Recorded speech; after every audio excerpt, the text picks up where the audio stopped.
Hello students, I Rohit Shah, Assistant Professor in Department of Commerce, Shyamlal College, is back with the second lecture of Mathematics of Finance. Previously we had discussed simple interest and compound interest. Today we would be discussing interest compounded continuously. So when we talk about interest being compounded continuously, we mean to state that interest is not compounded either monthly or quarterly or annually. Here, interest is calculated on every minute, every second, or even you can say every microsecond. The smallest unit of time that you can denote, in that the interest would be computed. So then the question arises, what would be our M? So when interest is being compounded continuously, our M becomes infinity. So when interest is compounded continuously, we no longer will be able to use this formula for computing amount. So we derive a fresh formula for computation of amount, which is amount is equals to P e to the power RT, where e is exponential.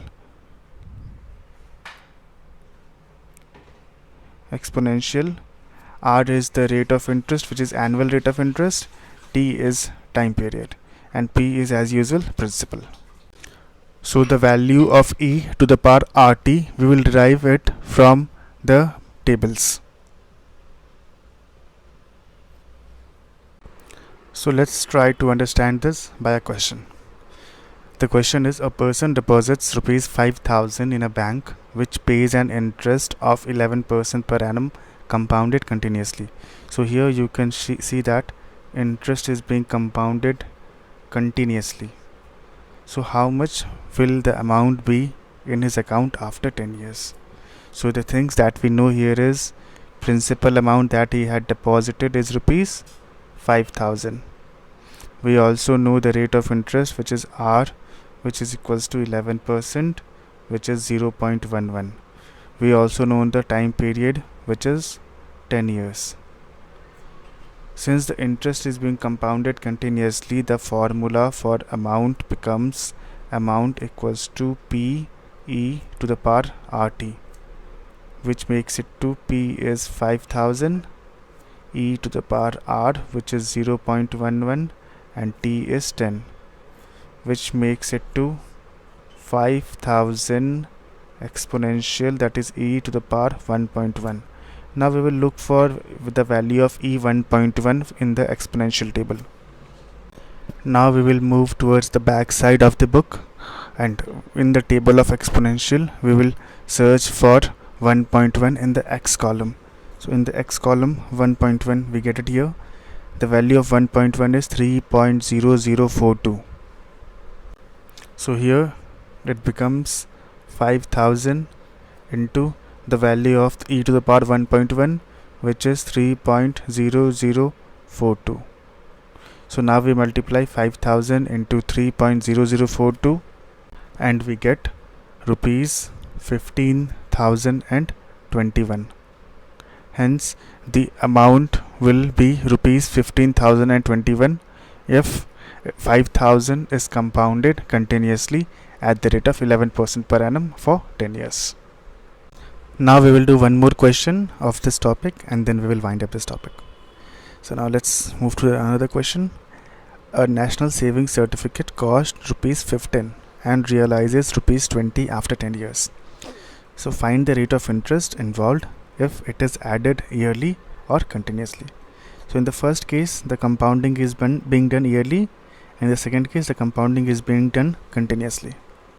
So if compounding is done yearly, our M is equals to 1. P is rupees 15. Amount is rupees 20.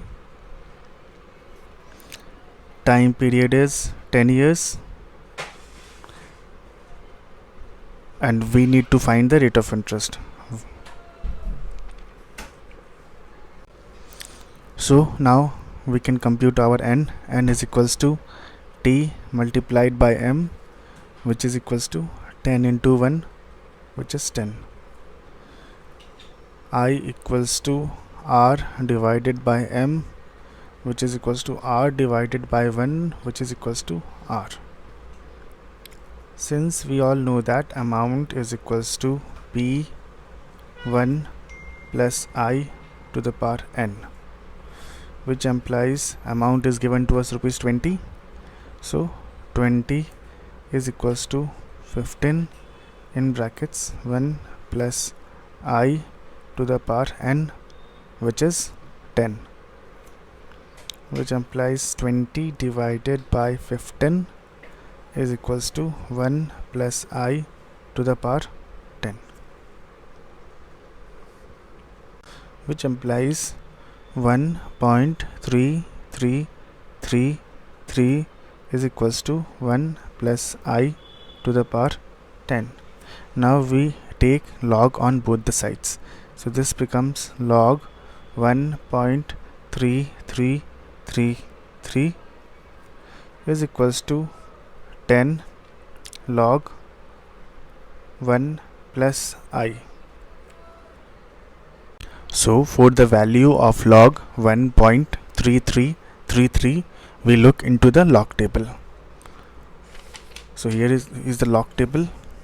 So here is the log table, and we need to find the value of log 1.3333. So while finding the value of log, we eliminate the decimal and consider only the digits. So what are the first two digits? The first two digit here is 13. So now we look at the log table for the value 13. 13 is here. Now in 13, the next digit here is 3. So we go to the third column. In the third column, we get a value 1239. 13, third column 1239. So we write here 1239. Now we also have a digit after this, which is 3. So next we go to add-on bar and search for 3. This is termed as add-on bar. In the add-on bar, we search for 3. In third column, we have again 10 here to add. So we add 10 to 1239. This makes it to 1249. Now we put a decimal point here, and what would be here? The formula for the value that would be here is number of digits before decimal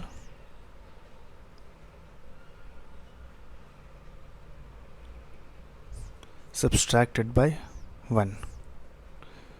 So the number of digits before the decimal is 1. Again subtracted by 1, we get 0. Hence we will put 0 here. So the value of log 1.3333 becomes 0.1249. Now one thing to note here, if the number of digit before the decimal is 0, in that case we cannot apply this. Then we have to apply a different concept that we will be doing later. So we got the value of log 1.3333, which is 0.1249 is equals to 10 log 1 plus I.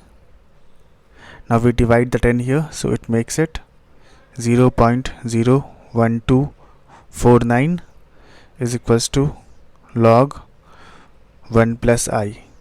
Now we need to remove log here, so what we do is we multiply by anti-log on both the sides. So this becomes anti-log of 0.01249 is equals to 1 plus I. Anti-log multiplied by log, it gets cancelled, and here it gets multiplied by anti-log.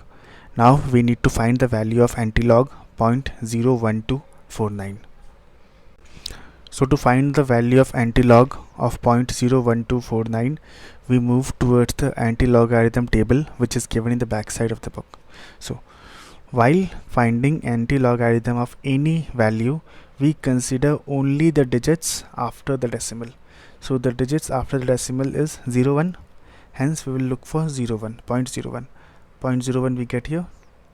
After 0.01, the next digit is 2. So the next digit is 2 here, 2. In 2, what do we get? 1028. So we write here 1028. The next digit is 4.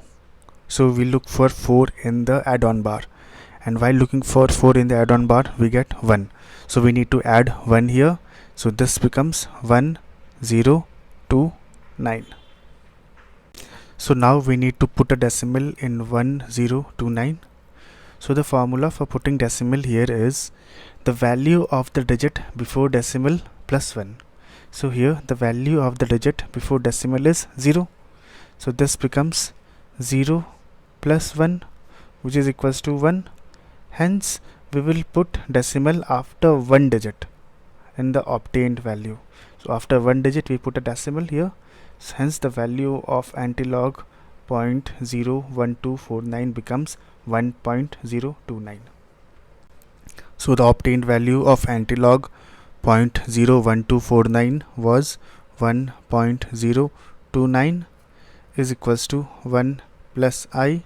Hence we get I is equals to 0.029.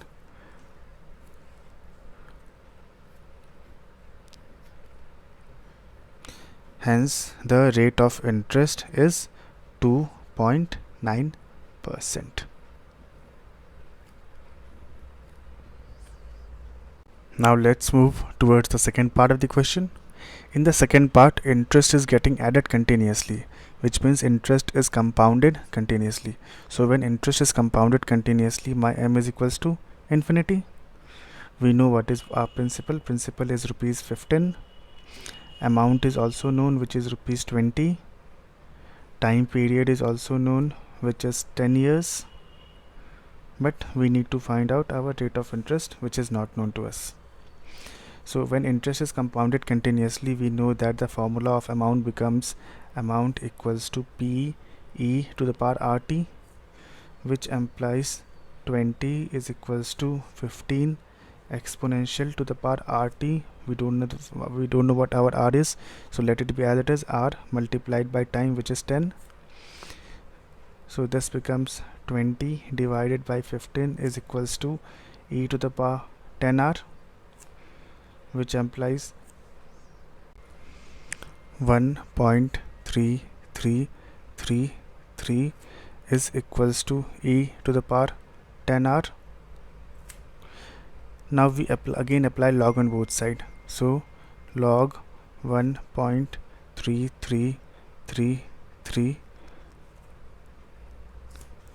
is equals to 10R log e, which implies the value of log 1.3333 we have computed previously, which was 0.1249 is equals to 10R log e. The value of log e is always equals to 0.4343. That you need to remember. The value of log e is always equals to 0.4343.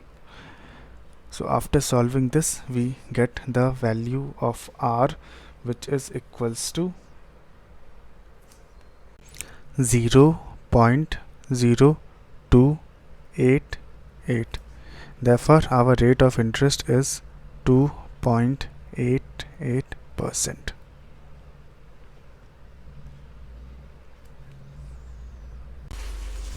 Now the next topic is compound amount at changing rates. Now what does this mean?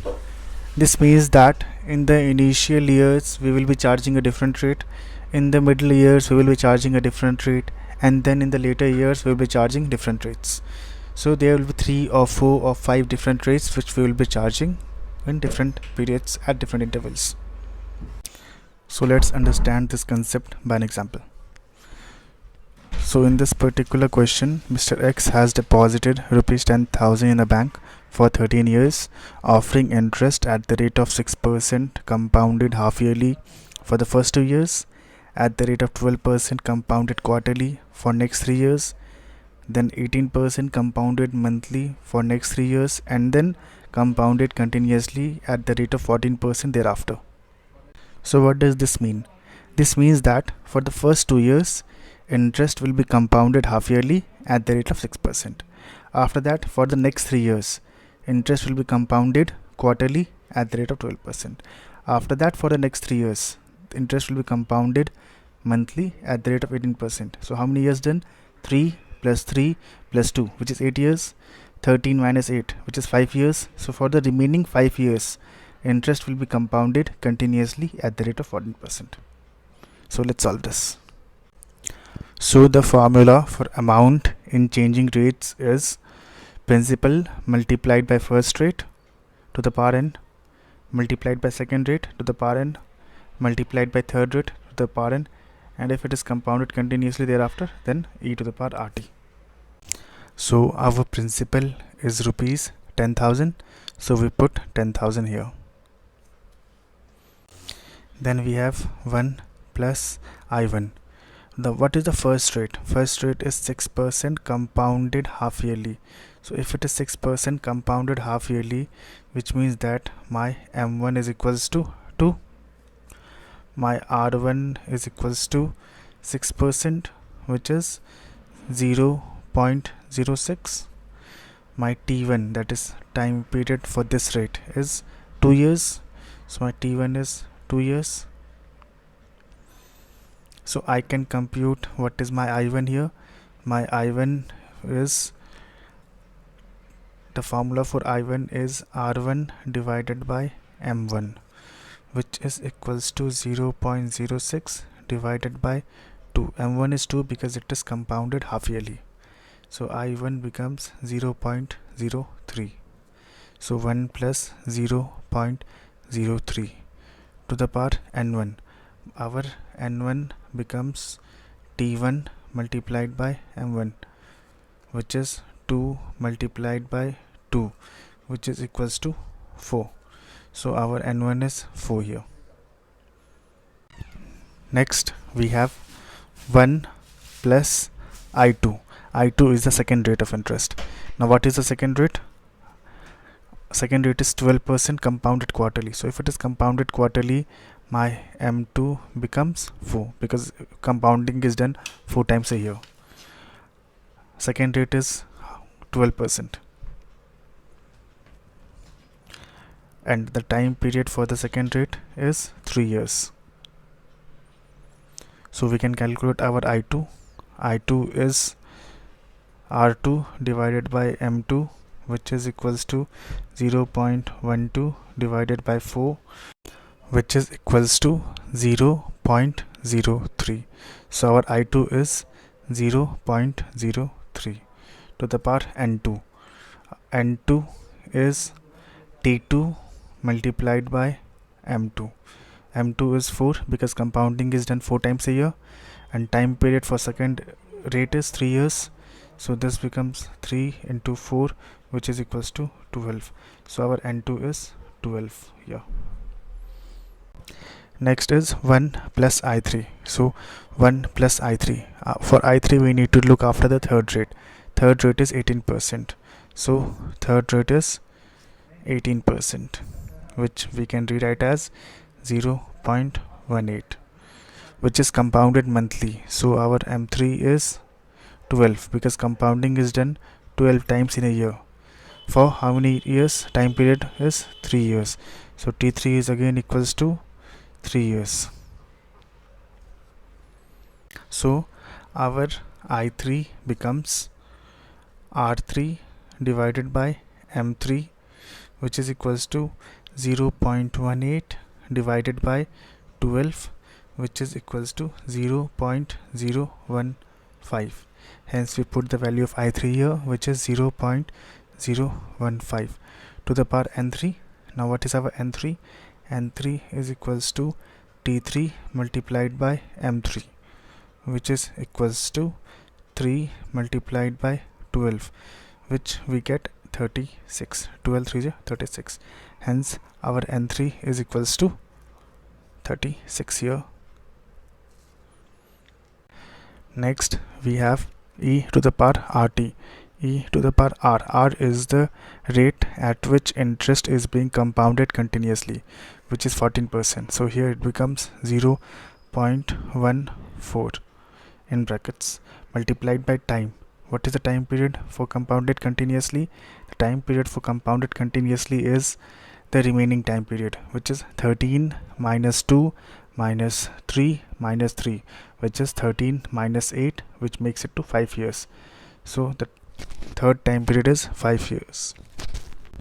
So this becomes a to the power 0.14 multiplied by 5. So now we solve this ahead. So this becomes 10,000 multiplied by 1.03 to the power 4 multiplied by 1.03 to the power 12 multiplied by 1.015 to the power 36 multiplied by exponential to the power 0.70. When we multiply these two, we get 0.70. Now we get these values from the back side of the book in the given tables. So 1.03 to the power 4. For that, we will move towards the back side of the book in the compound interest table. Here you can see it is the compound interest table. Formula is 1 plus I to the power n. Please note we will be using this formula. P is the missing thing here, so that's the reason we are multiplying P here. So 1.03, for this we will be looking at 3%. So 3% here is here 0.03 to the power 4. So the value that we get is 1.1255. So we will write it here, which makes it to 10,000. Next is again 1.03 to the power 12. So again in the same table, for 3% we look for n is equals to 12. So for n equals to 12, what do we get? We get 1.4257. So we will write this figure here, 1.4257. I have written 1.4257 in place of 1.03 to the power 12. Next rate is 0.015. So now we will again look into the table and find the value of 1.015 to the power 36. So here is the 0.015 compound interest table, and in 0.015 we are looking for 36. So the value that we get is 1.7091. Hence we use this value here. Next we need exponential to the power 0.70. Hence we move towards the exponential table. So here is the exponential table, and here we search for 0.70 in e to the power x column. So for 0.70 the value is 2.0138. We use this value. So we have written the value of e to the power 0.70, which is 2.0138. Now we multiply all these values and get the final answer. So we get the value 55,227.76. So this is the amount which will be in our bank account after 13 years if this schedule of interest at different rates is followed.